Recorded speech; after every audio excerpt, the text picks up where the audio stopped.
literature about how far this scare is going to go, then these plans are already being laid as we speak. And the only way to stop it is to vote out governments that go along with this rubbish. Now, in Britain, that gives us a problem because all the major parties still go along with this rubbish, despite the mounting evidence they've got it wrong. And I want to come on to that briefly, Alex, because the fact is they have got it wrong. If we go back to 1950, how much warming has occurred since then? Well, it's warming at a rate of about 0.7 Celsius since that time. That's the equivalent of 1 Celsius per century. Go back to 1850. Let's imagine the fastest rate of warming that lasted for more than a decade since 1850 were to become the average rate of warming over the next 90 years. How much warming would we get over the whole century? 1 Celsius. Go back to 1750 and look at the amount of radiative forcing, as the IPCC calls it, that they say has happened. How much temperature change since 1750? Only about 0.8 to 0.9 Celsius. And so how much warming would we expect to see over the next century if that carried on? Answer, 1 Celsius. But Lord Monckton, you do the sums. It's only going to be 1 Celsius for a doubling. There isn't a problem. And that's their problem because they have told us there's going to be a problem. They now know as well as you and I do that the actual record of temperatures is simply not responding as they said. And so the only way to force us to obey what they say is to say that if we dare to point out the obvious, we will go to prison for it. Well, I will be proud to go there. Lord Monckton, specifically talking here with you, you always go over the scientific evidence, and you always repeat it over and over again, and you've been proven in your reports time and time again. I can't think of a time that I've seen you really be mistaken because you're going off scientific research and facts that are available. 2 years ago, the Climategate emails come out where they're lying and organizing the structure in their different grants around the world to do this. We know that their agenda is a power grab and to be able to shut down competition that isn't part of their inside little club. But now, I mean, if you even look at the plans they want, and this is what I've been successful talking to their cult followers with, is to explain, if China's building multiple new coal-powered plants a week, and we can't even build really any here a year, and they're shutting down old ones, and ours are much cleaner than China, and it's one world, well, then why is shutting down our plants and moving them to China, where they're even dirtier, going to help?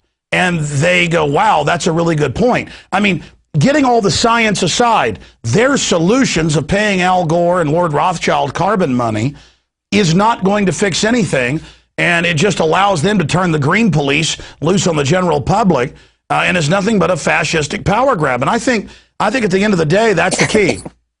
This is quite right. I mean, I've got a paper out for review at the moment with the Journal of Energy Policy, which goes into this very question of just how useless it actually is if you try to make global warming go away. And just for the sake of the argument, I've pretended, even though I don't believe a word of it, that the amount of warming we're likely to get is going to be as big as the usual suspects pretend that it is. I said, okay, let's go along with the so-called official figures. And then let's look at the solutions, such as the ones you've just talked about, close down all the clean coal-fired power stations in the West, open lots of filthy ones in China. How does that improve the planet? What I've done is to work out how much it's going to cost to make just 1 Celsius of global warming go away if you follow the measures to reduce CO2 emissions that they are recommending. And the answer is it's 10 times more expensive than it would be to sit back, enjoy the sunshine, and put up with such relatively small damage as might occur if the global warming happened at the rate which they forecast, which it won't. And this is the kind of conversation, to use a word that Al Gore frequently comes up with, this is the kind of conversation that Al Gore won't have. Al, baby, you're still running from me You can run, but you can't hide. I'm coming to get you. It's no good standing there like a sort of high priest. And a conversation is a two-sided process, Al baby. And if you won't debate with me or anyone who understands the science or economics behind this garbage of yours, then nobody but nobody is going to believe you anymore. Your day is done. Well, Lord Monckton, you're too kind to Al Gore. You say he thought that the ice caps would really melt. He thought sea levels were going to rise. He thought it'd be 10 degrees hotter and we'd all be dead.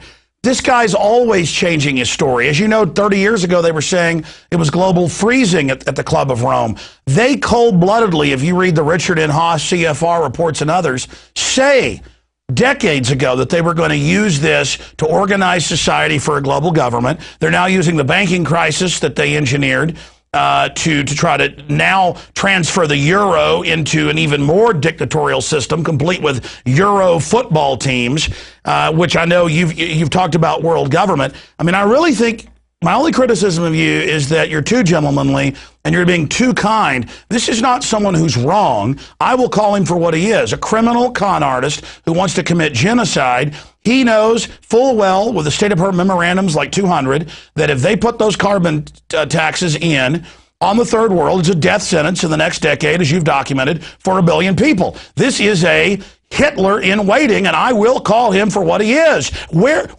I mean, bottom line, in your view, is Al Gore conscious of this?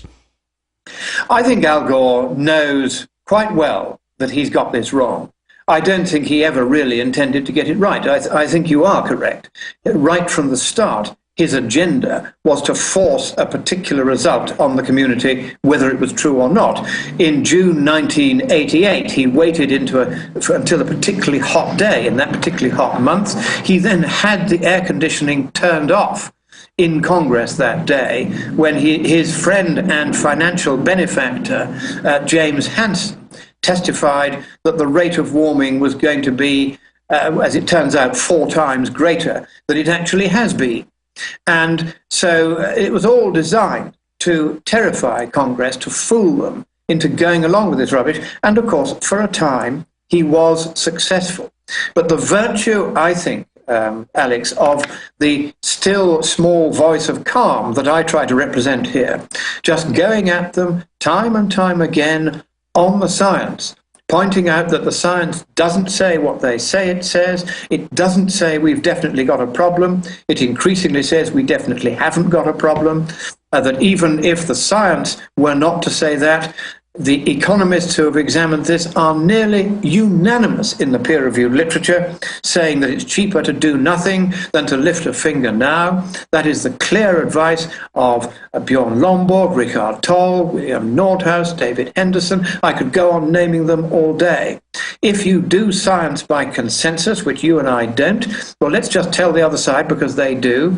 The consensus in the economic peer-reviewed literature is that even if the problem is as big as they say it is scientifically, it's cheaper to do nothing about it at all. There are many real problems around the world. There's still far too much starvation, poverty, and disease, which we could be getting rid of instead. Yes, sir. These billions on all this rubbish. Lord Monckton, in closing, it's important to give out some of your websites that have just incredible research. They're available for everyone. But in closing, sir, specifically looking into the future by going back to the past, just 2 years ago, there was still a fake consensus in the big corporate dominant media that no real scientist disagreed with what Al Gore said, and he was the high priest, almost like the voice of God speaking to Moses. 2 short years later, they are a laughingstock, and I've seen Al Gore in speeches and interviews where even his fellow travelers in this power grab say, my friends laugh at me, even liberals do. And I'm a talk radio host. I do a lot of interviews. I talk to people on the street. I would say their cult has shrunk by about 90%, and they're in deep trouble. So where do we, I mean, A, do you agree with that? And B, where do we go from here? How are they going to try to regroup, and how do we finally put this monstrosity into the dust heap, the grave of frauds? Right. I think nothing is really going to stop until somebody gets prosecuted. The fact is there's enough bogus science out there, people producing deliberately false results in the IPCC's documents, for interest, a very good example. It's now very clear that if we're going to stop them, we've got to put one or two of these bogus scientists behind bars. Now, let me be clear about this. If you're producing honest science that says you think we've got a problem, that's fine by me. You do the science and we can talk about it. But if you're producing bogus science and you're bending the data and using dodgy statistical techniques and you know who you are, then we are now coming after you. I've recently been quietly writing round to professors of statistics, giving them a set of data, not saying what it is, and asking them to do a very simple piece of analysis on it for me. So far, they've all refused because they have guessed that what I've stumbled upon is an enormous fraud right at the heart of the IPCC's documents, and they, because they don't dare to sustain the sort of pressure that you and I get put under, they are not willing simply to do a straightforward statistical calculation for fear that they will have to point out what nonsense this all is. So the corruption of science will only be brought to an end when one or two scientists realize that they are not above the same laws that we have to follow. And that if they are perpetrating scientific frauds, it's no good putting on a white coat and saying we are immune because we are scientists and academic freedom includes the freedom to lie and commit fraud. No, it doesn't. And this is not damaging scientists who have been going around deliberately falsifying, exaggerating the supposed certainty of this, making bogus results, tweaking graphs in various ways, abolishing the medieval warm period, and the guy who did that is already having his collar felt by the prosecuting authorities. We are closing on these people. One or two of them, that'll be enough. Send them to jail for a good long time, and the rest will run for cover and learn that in future, if you want to do science, you must do honest science or go to jail for it. Well, I absolutely agree with you, because this is not turnabout as fair play. They're saying arrest you, arrest myself, and many others. We have our free speech, and we're doing our research. We're not getting taxpayer funds, then deliberately putting out fraud, and then calling to tax people and take over society. I mean, this is clear fraud, and if they're able to carry out their policies, would result and we're talking about 1 billion souls or more. Just very briefly, because we've got to go, and I know you're also busy as well. What are the numbers you have? Because the numbers I have, I've seen are 1 billion dead over a decade if they put the Copenhagen Treaty into place. What are your numbers on that, very briefly, and then give us your website. All right. If what's going to happen is if they don't start spending on the poor the money they're now spending on global warming, then, as you rightly say, about 1 billion are going to die whose lives could have been saved. And that's before you start in on the huge damage they'll do to the economies of the West. And if the economies of the West go under, then the economy of the rest of the world goes under with it. So we've got to stop this nonsense now. It's cost far too much already. A few people have got very rich. A lot of people have become a great deal poorer because of this. Enough is enough. The science is in, the truth is out, the game is up, and the scare is over.